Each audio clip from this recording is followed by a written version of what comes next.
होता है। अब धर्म करना चाहिए समझ में आ गया, धर्म की परिभाषा भी समझ में आ गई। क्या है परिभाषा? अच्छाई का नाम धर्म है। धर्म कब से और क्यों करना चाहिए? अभी से, यहीं से, क्योंकि मन का, पुण्य का, रोग का और मृत्यु का भरोसा नहीं है।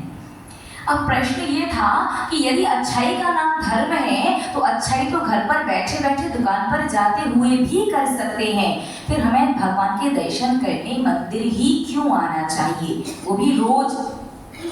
एक भी दिन का गैप नहीं कर सकते? वाई? इस प्रश्न का उत्तर देते हुए आचार्य भगवंत लिखते हैं, यद्यपि आपने बहुत सारे उत्तर पहले भी सुने होंगे कि मन को शांति मिलता है, सुकून मिलता है, अच्छा लगता है, पाप कर्म की निर्जरा हो जाती है, पुण्य कर्म का बंध होता है, कुल मिलाकर के आगे चल करके आप भगवान बन जाओगे। लेकिन वर्तमान में क्या मिलेगा? और आपकी भाषा में यदि हम कहें तो भगवान के दर्शन करने मंदिर ही क्यों जाना पड़ेगा, पहले हम इस प्रश्न का उत्तर देते हैं। जैसे आपको यदि कपड़ा चाहिए तो किसकी दुकान पर जाना पड़ेगा? कपड़े की दुकान पर जाना पड़ेगा। दवाई चाहिए तो दवाई की दुकान पर जाना पड़ेगा। और किराने का सामान चाहिए तो किराने वाले की दुकान पर जाना पड़ेगा, क्योंकि जिसके पास जो होता है उसके पास जाने से वही मिलता है। ठीक इसी प्रकार से संसारी प्राणी को अपने जीवन में जो भी चाहिए, सुख, शांति, सफलता, विद्या, बुद्धि, स्वास्थ्य, अपने जीवन में जो भी चाहिए वो सब कुछ जो मंदिर में बैठे हैं ना, उनके पास है। और उनके पास जाने से वो चीजें हमें भी मिल जाएंगी, इसलिए हम भगवान के दर्शन करने मंदिर जाते हैं। पहला प्रश्न समझ में आया उत्तर? कि भगवान पर एहसान करने नहीं जाते। सच में कई बार श्रावक ऐसे दर्शन करता है, उसके दर्शनों को देख करके ऐसे लगता है जैसे भगवान से कह रहा हो, भगवान शुक्र मनाओ, हम दर्शन करने आ गए तो अकेले बैठे बैठे बोर हो जाते हैं। महानुभाव, आप भगवान के दर्शन करके भगवान पर एहसान नहीं करते अपने स्वार्थ की वजह से, क्योंकि आपको आपके जीवन में जो भी चाहिए वो सब त्रिलोकीनाथ के पास अपार अनंत गुण के रूप में विद्यमान है, इसलिए आप भगवान के दर्शन करने मंदिर जाते हो। किसकी वजह से? अपने स्वार्थ की वजह से। संसारी प्राणी बड़ा अजीब है, अगर उससे कह दो आप स्वार्थी हो, उसे बड़ा बुरा लग जाता है कि आप हमसे स्वार्थी कह रहे हैं। और जबकि संसार में एक सिंगल ऐसा व्यक्ति नहीं है जो स्वार्थी ना हो। स्वार्थी का अर्थ क्या है? स्व प्लस अर्थी, स्वयं के लिए करना। अच्छा एक बात बताइए, आप श्वास किसके लिए लेते हो? पड़ोसी जिंदा रहेगा, स्वयं के लिए लेते हो ना। बीमार होने पर दवाई किसके लिए खाते हो? भूख लगने पर भोजन, सर्दी गर्मी लगने पर पंखा, एसी और हीटर, स्वयं के लिए करते हो। तो स्वयं के लिए करा दीक्षा किसके लिए लेते हो? ये इसलिए ये भी ग्रस्त बन के कोई सुन नहीं रहा, साधु बन जाओ, फिर ऑप्शन नहीं, समाज को बैठ के सुनना ही पड़ेगा, नहीं ना। स्वयं के कल्याण के लिए लेते हैं। महानुभाव, स्वार्थी बनने में कोई दोष नहीं है, निपट स्वार्थी नहीं बनना चाहिए। निपट स्वार्थी का अर्थ होता है अपना हित करने के लिए किसी का भी कितना भी अहित कर देना। ठीक है, पहली बात, हमें अपने जीवन में जो कुछ भी चाहिए वो जो मंदिर में बैठे उनके पास है, इसलिए हम दर्शन करने मंदिर जाते हैं। अब दूसरी बात ये है कि दुकान पर तो एक बार जाते हैं, सामान मिल जाता है, एक ही बार जाने से मिल जाता ना, बार बार तो आवश्यकता नहीं पड़ती। जब तक सामान खत्म नहीं होता तब तक आवश्यकता नहीं।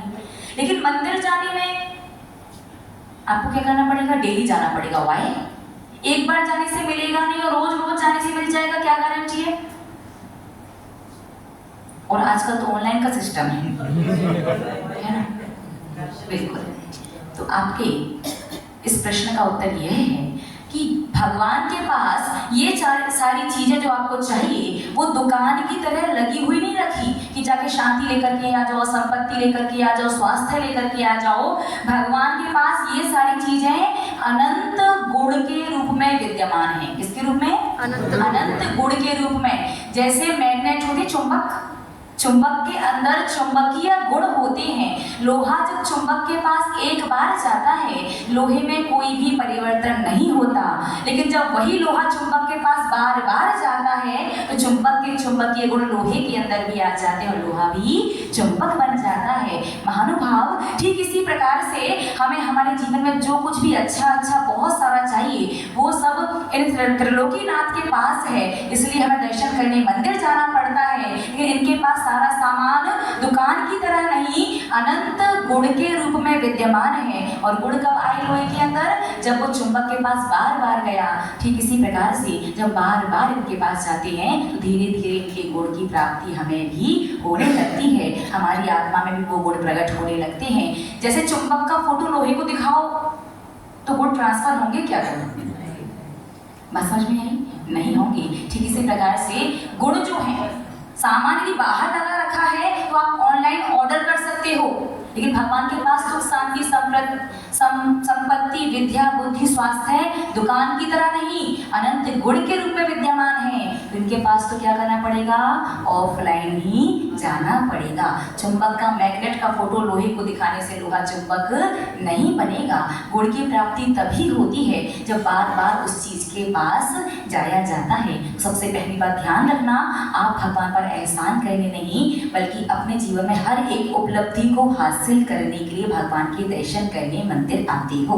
और रोज आना पड़ेगा तभी मिलेगा, क्योंकि गुण एक बार दो बार आने से नहीं मिलेंगे। और बीच में गैप कर करके आओगे, जो लिंक बननी चाहिए जिससे आपको जल्दी गुणों की प्राप्ति हो, वो लिंक बीच में क्या होगा?